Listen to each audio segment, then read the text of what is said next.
3 months ago, Jesse Landon stood at our kitchen counter, arms crossed, demanding my phone to check my internet history. As I clutched it tighter, backed into the fridge, my mom walked in and screamed at me to comply. I had never felt so alone. The tracking app glowed like a shackle on my screen. Today, Jesse is unemployed and under investigation after my recordings exposed his surveillance. Subscribe so you don't miss what's next. After Dad died, Jesse Landon showed up like a lifeline, bringing groceries, fixing the leaky sink, making us laugh again. I thought he saved us, but he lingered too long in doorways, stared when I changed clothes. I told myself it was kindness. My mom leaned on him harder every day. Jessica, my aunt, had moved states away. I started writing things down hidden in notebooks, margin scribbles that didn't look like fear but were soaked in it. He started locking the doors behind us. It's for safety, he'd say with a smile that never touched his eyes. I believed him until I noticed the locks were only on my side. Mom thought I was overreacting. Jessica barely answered my texts. I began saving screenshots, noting timestamps, keeping a growing file. Jesse's hands-off rules didn't apply to me. He tracked my every move, my friends, even my menstrual cycle. It was suffocating control disguised as care. Jesse began monitoring my school emails. I tried changing my password, but he reset it within a day. Teachers noticed my silence. I stopped speaking in class. He had installed a keystroke logger. I found it hidden behind the laptop battery. Jessica called once, but I couldn't speak freely. I felt the walls closing in. Even my dreams didn't feel like mine anymore. He banned sleepovers, then friends altogether. They're bad influences, he claimed, but it was isolation. I wrote letters I never sent, stashed under the mattress. Mom defended him, tired eyes and robotic nods. My aunt's number was scratched into the back of a bookmark, my secret lifeline.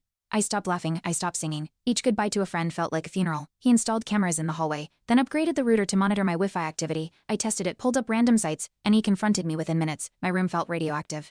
My teachers emailed my mom about declining performance, but Jesse intercepted everything. I scribbled truths in poetry during class. Jessica sent a postcard, just a heart and her address. It became my map to survival. The final straw came when he demanded access to my journal. Privacy is a privilege, he said. I refused. That night, my door was removed from its hinges. Mom said nothing. I dug a hole in my pillow, buried a flash drive inside. Jessica emailed from a burner account. Come if you need me, I replied from the school library.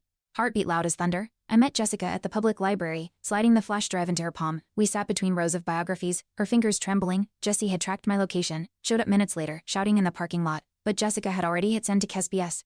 To Mom, to the police. Her hand on my shoulder felt like a wall holding back the storm. I wasn't alone anymore. That flash drive would become my lifeline. Mom refused to believe it. He loves us, she cried, standing between Jesse and the officers. But the evidence screamed louder. Gibbs logs, screenshots, audio clips. Jessica played them one by one, unshaken. I watched Mom's face collapse, reality sinking in. Jesse's threats turned to begging, then rage. The cuffs clinked. For the first time, I saw him powerless. The control he fed on had evaporated.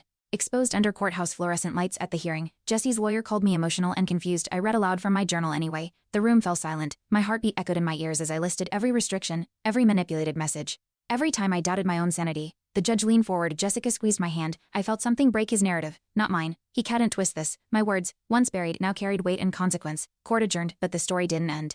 Jesse was out on bail. I stayed with Jessica, locking windows twice, carrying pepper spray. KSBS placed Mom under evaluation. I cried for her, not for what she believed, but for what she didn't see. Every night, I backed up my files. The flash drive now had layers: audio, photos, journal scans, truth in pixels. I would not disappear quietly. My voice had roots now, deep and unshakable. A woman messaged me through a Survivor forum. You don't know me, she wrote, but Jesse was my stepdad too. Her words were a mirror. Same surveillance, same emotional traps. I sent her my flash drive template, and she added her story. Together, we built a case stronger than I imagined. Jessica cried when she read the email chain. We weren't isolated incidents. We were a pattern, and patterns demanded accountability.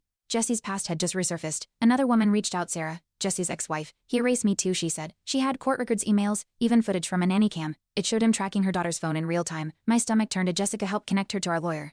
With each voice added, the facade crumbled. We weren't isolated. Jesse was systematic, predatory. What he did to me, he's done before. That revelation fueled my resolve. I would not be his last victim. KSBS released a report. He'd been investigated twice before in other states. Somehow each time, the cases were closed quietly. Jessica's eyes flared. Someone's protecting him. She dug deeper, found his brother worked in law enforcement. It wasn't just Jesse, it was a network of silence. I uploaded everything anonymously to a watchdog site. Within hours, reporters called. Suddenly, my whisper had turned into a broadcast. There would be no more quiet closures. The local paper ran a feature pattern of power: Jesse Landon and the women who fought back. I wasn't named, but I knew my story lived in the lines. Mom clipped it, placed it on her fridge. I was wrong, she whispered. Jessica watched, silent but proud. I felt seen, not as a victim, but a survivor. Jesse had tried to erase me. Instead, I became a headline he could never outrun. Jessica set up a support group, anonymous, secure, for women with digital abuse stories. At our first session, 8 showed up. One brought a US drive, another brought court papers. We cried, laughed, exchanged vaunt tips. Our stories echoed in each other's voices. The room smelled like coffee and courage. Jesse's grip loosened with every shared secret. Healing wasn't linear, but it had begun, and it started with us refusing to be erased. The detective reopened Jesse's case. A whistleblower from KSBS submitted an anonymous affidavit, documentation of past failures. Pressured closures, it rocked the system. Jesse's bail was revoked. I watched the news from Jessica's couch, wrapped in a blanket she crocheted. I wasn't hiding, I was witnessing justice catch up. This time, the system didn't shrug. It moved. My story, once dismissed, had finally become undeniable. No more whispered truths. They had to listen now. Jesse's brother resigned from the force the same day subpoenas hit. Internal Affairs opened an inquiry into obstructed investigations. It wasn't just about Jesse anymore, it was about who let him thrive.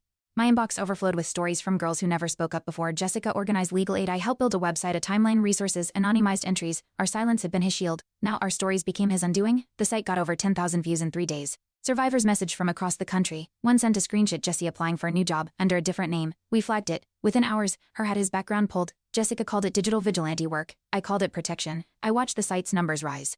A live counter of voices refusing silence. Every click said, "We see you, we won't let you hide." Mom moved into her own apartment. It was small, filled with second-hand furniture and real apologies. She visited the support group once, hands shaking. "I didn't know how to protect you," she said. Jessica hugged her first. I followed. The air between us wasn't fixed, but it was breathable. Jesse had tried to split us, fracture our truth. A healing, however fragile, was becoming our rebellion. Together, we were rebuilding what he broke. Jesse's old laptop was sold online. A tech-savvy survivor recovered deleted files, videos, scripts, journal scans. It was a trove of control tactics. Our lawyer called it a gold mine. Prosecutors reopened a dismissed case. Jessica and I reviewed each file like crime scene investigators. I felt sick.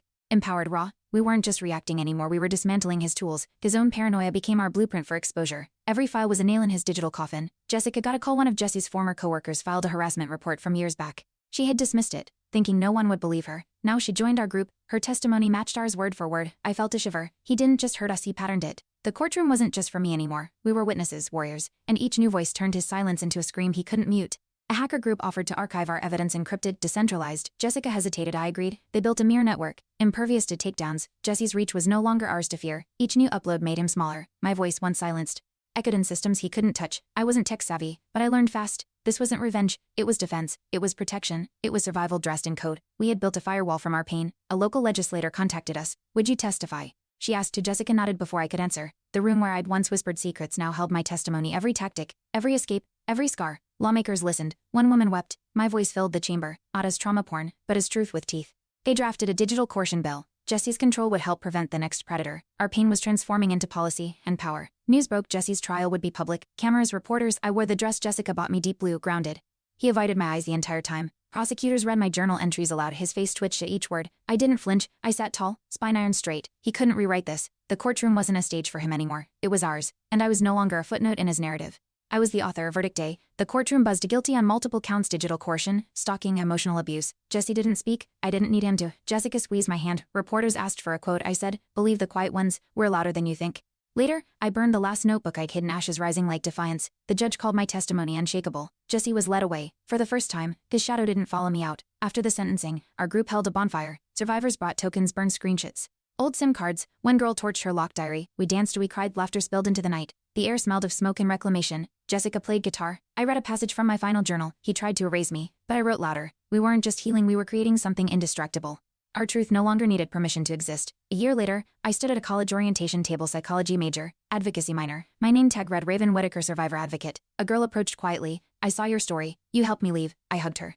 My story had traveled, sparked courage. Jesse was still in prison. My mom sent weekly therapy updates. Jessica founded a nonprofit. And me, I was no longer surviving. I was building something. This wasn't the end, it was my beginning. Therapy helped me unpack Jesse's control, the subtle gaslighting, the shame I carried. I kept blaming myself for not speaking up sooner. My therapist said, "You did speak, you survived." That hit hard. Jessica sat in every court session, never flinching. Her strength became mine. I started journaling again, not for evidence, but healing. My old flash drive now lives in a fireproof safe, not as a warning, but a monument. The weight it once held now fuels my work. Mom attends a support group now. She doesn't miss sessions. At first, I couldn't face her, not because of what she did, but what she didn't stop. Then one night she said, "I'm learning. I want to earn my place back." That mattered. Jessica and I visit schools teaching about coercion, surveillance, consent. I speak without shaking now. My voice has weight. My story is a tool.